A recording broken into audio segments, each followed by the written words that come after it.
Okay, here we go. Particle moves according to law of motion, so on and so forth. Okay, so we're going to pick up where we left off the other day. Difference is that in this one, we're going to use our calculator.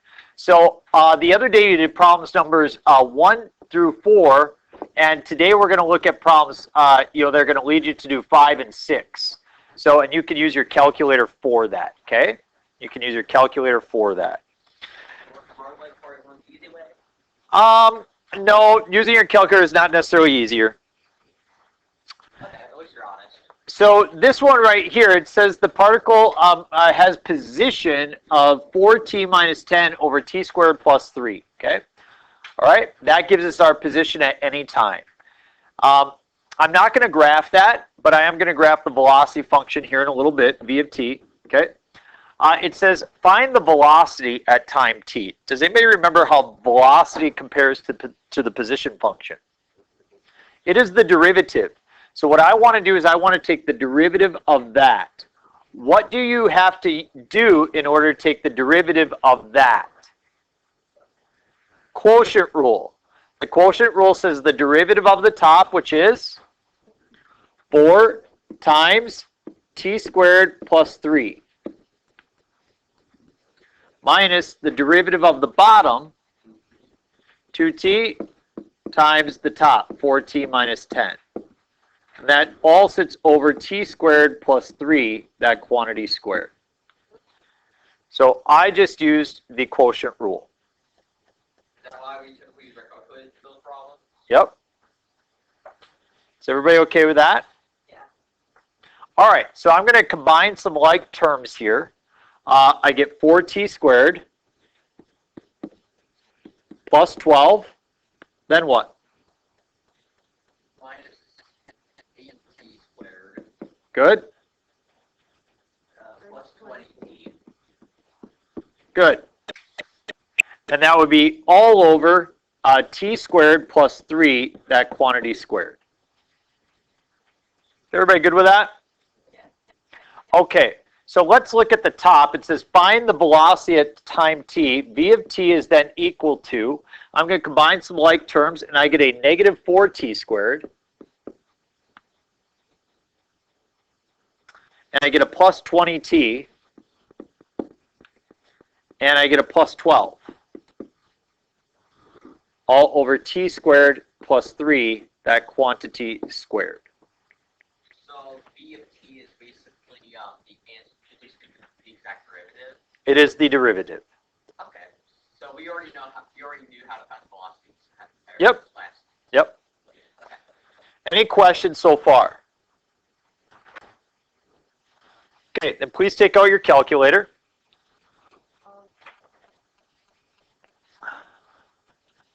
I turn on my calculator, and I'm going to enter actually both of these functions. I'm going to need to make sure I put parentheses in the top. So I have parentheses 4t minus 10, and instead of t, you could just have x. That's in parentheses, divided by t squared plus 3. Okay. And then in the bottom one, I'm going to put the derivative. So in parentheses, I have negative 4 x squared or t squared plus 20x or 20t plus 12. And I'm going to divide that by t squared plus 3, 20 squared.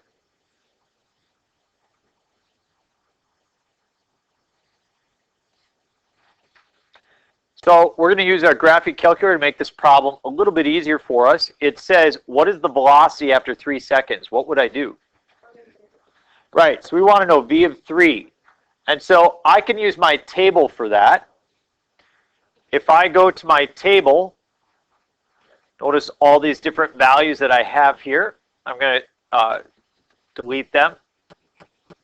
And all I do is I just plug in 3. Am I looking at y sub 1 or y sub 2? Y sub 2, that's where I put the velocity function.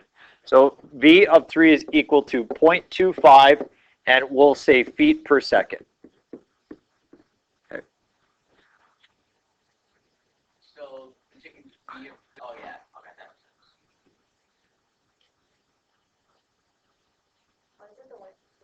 sense. Because y equals, I put the position function for y sub 1, I put the velocity function for y sub 2. Better? Okay. I'm going to graph the velocity function. The position function really doesn't help me as I'm graphing. Okay. So I'm going to go over here and press enter on the equal sign so that I just have the velocity function at this point.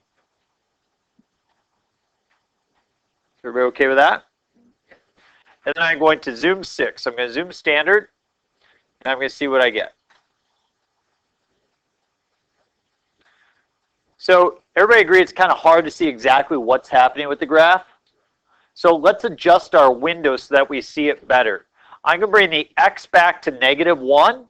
I'm going to bring the x all the way forward to 10 because we're going to 8 seconds. I'm going to bring the y value up to, say, 3 and the y minimum down to -2. So I'm going to go to my x value here, and we said -1 to 10, and then the y, we're going to go from -2 up to 3. It looks like that should be a really good window for me to see this graph. And now I get a picture of it. Okay, so there we have it. I'm going to draw this picture right over here. Looks like it crosses, goes something like that.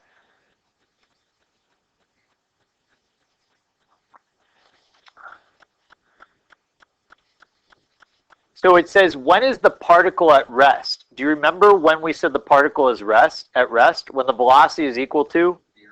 0. So the question is the velocity ever equal to 0? So look at this. The velocity is equal to 0, but that's at negative time, isn't it?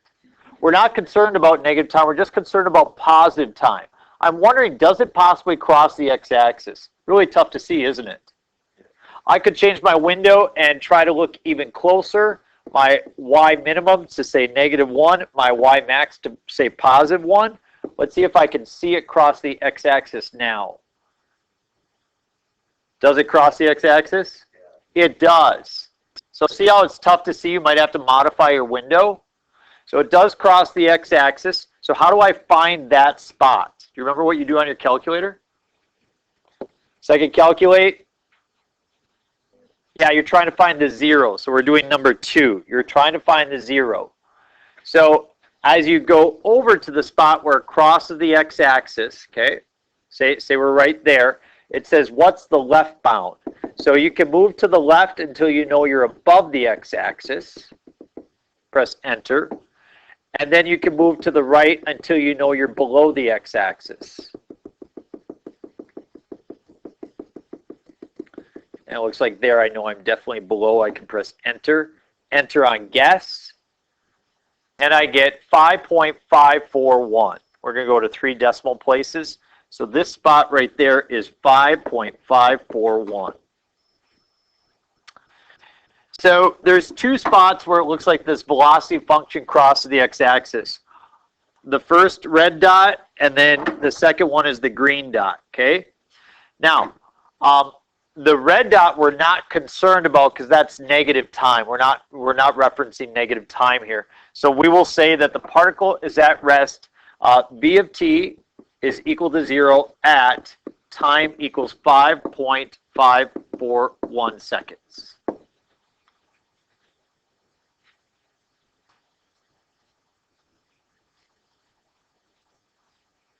So that was a little tricky to see on our graph, wasn't it?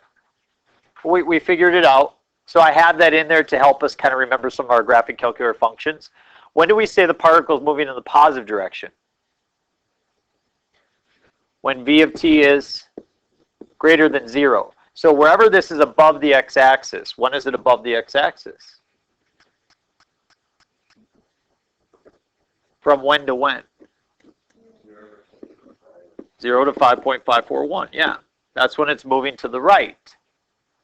Because as you can see, it's sitting above the x-axis during that time. So in the green, it's headed to the right, and in the red, it's headed to the left.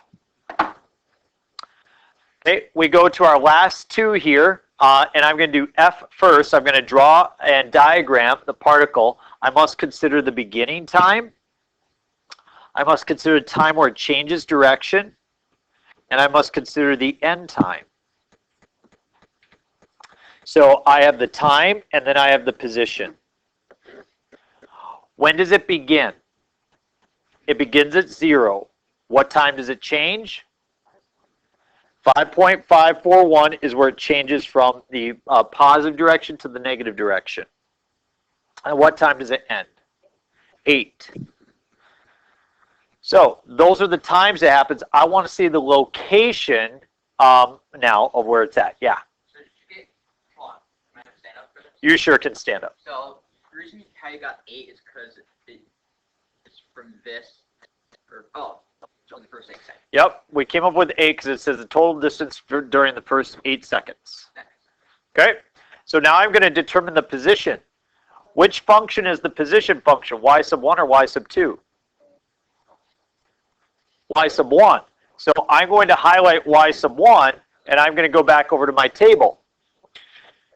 So as I'm looking for the position, I'm looking at the first one, not the second one. And I'm going to type in my 3 options, which are 0, 5.541, and 8. Is everybody okay with that? So I'm going to draw out the motion of the particle.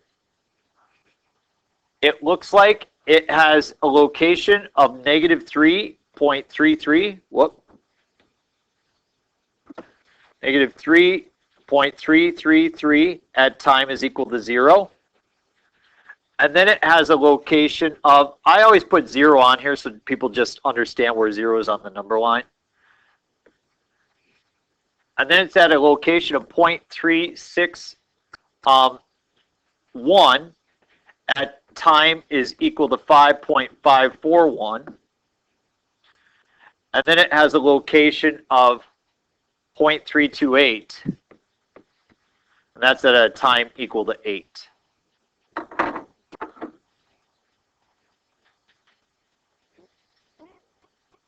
Everybody understand how I came up with those values?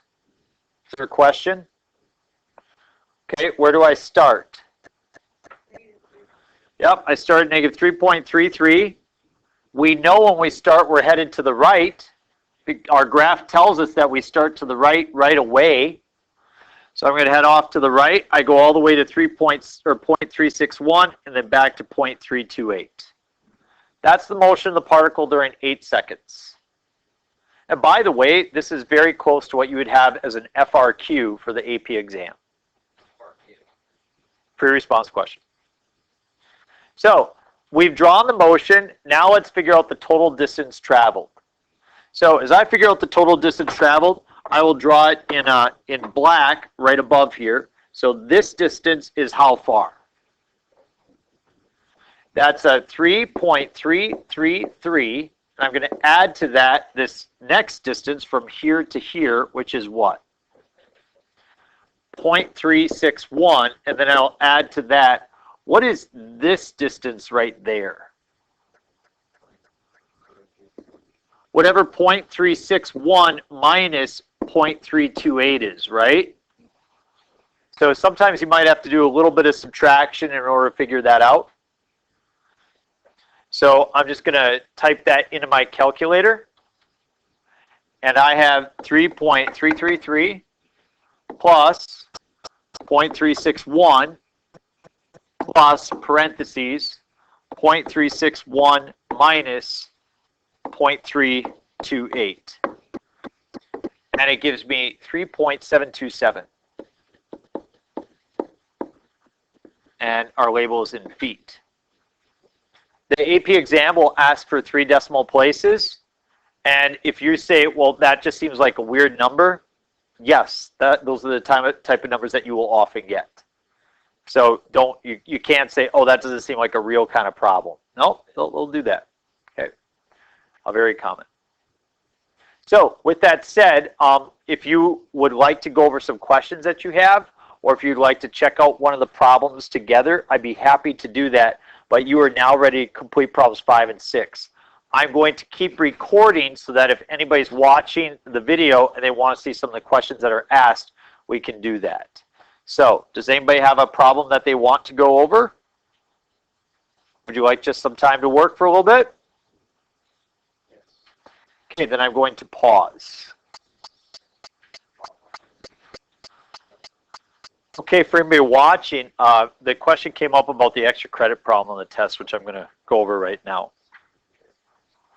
So, Gavin, if you notice in the situation, since we're dividing these pieces, we are going to be using the quotient rule, right? And so the quotient rule says as follows. It says the derivative of the top, so I have f minus g prime times the bottom, which is f times g, minus the top, f minus g, times the derivative of the bottom, which is f prime g plus g prime f, all divided by the bottom squared. So in order to accomplish this, we're going to need to how I approach is I created a table. I created f, g, f prime, and g prime at 0. So those will be the 4 values that I'm going to use in solving this problem. So as I look at it, it appears that f of 0 is -1. It appears that g of 0 is 2. It appears that the derivative at 0 for f is +2. And the derivative for g at 0, it looks like I go that point to that point. So that's a run of 1, 2, 3, 4, 5, 6, and a rise of 2. So we have a slope of 1/3. So at this point for f, I take the derivative, so I have 2 minus 1/3 times f times g, and f times g is going to be -2. Minus, now I do f minus g. F minus g is going to be -3, so we'll do +3. Times, now we have this product rule. F prime g will be 4 plus g prime f will be -1/3. And that's all divided by f times g quantity squared. And so we have -1 times 2 quantity squared, which is +4. Did you set yours up that way? Okay. Because I noticed when I quick looked at it that I know you had a 4 in the denominator, which is what you want. I can't remember this up top, but I'll be honest, I thought I had written the problem to be a denominator of 1, and it looks like I didn't. But it's been about 3 years since I graded this one, so I'll take a look back, see if you did get it. Anyway, so then at this point, 2 minus 1/3 is going to be 2/3 times -2 is -4/3.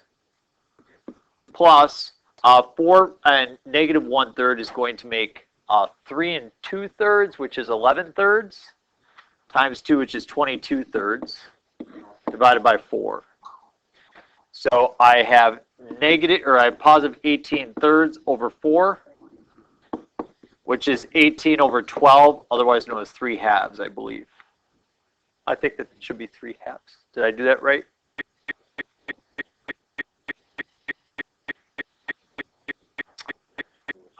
should be 5/3. 2 minus 1/3 is 5/3. So that should be -10/3. So that would be 12/3. Does it end up being 1?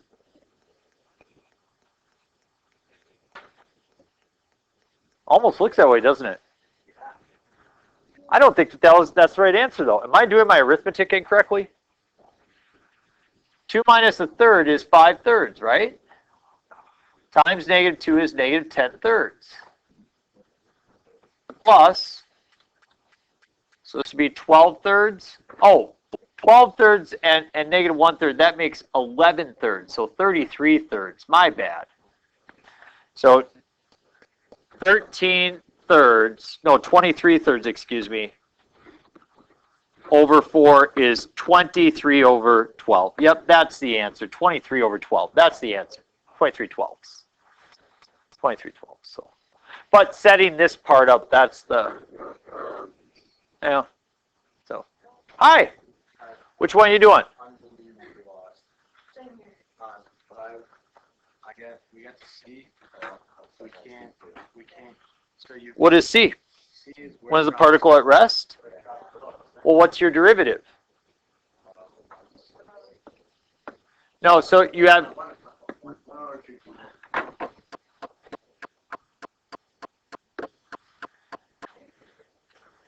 What? Your particle of motion is what? 1 over t squared plus 1. Yeah, you have to use the quotient rule, right, Ryan? You have to use the quotient rule when we find that derivative. So what's the derivative of the top? The derivative of the top is 0 times t squared plus 1. Oh, the top is t. Okay, so you have, so the derivative of the top is 1 times t squared plus 1. Minus the derivative of the bottom is 2t times the top, which is t. And that's all going to be over t squared plus 1, that quantity squared.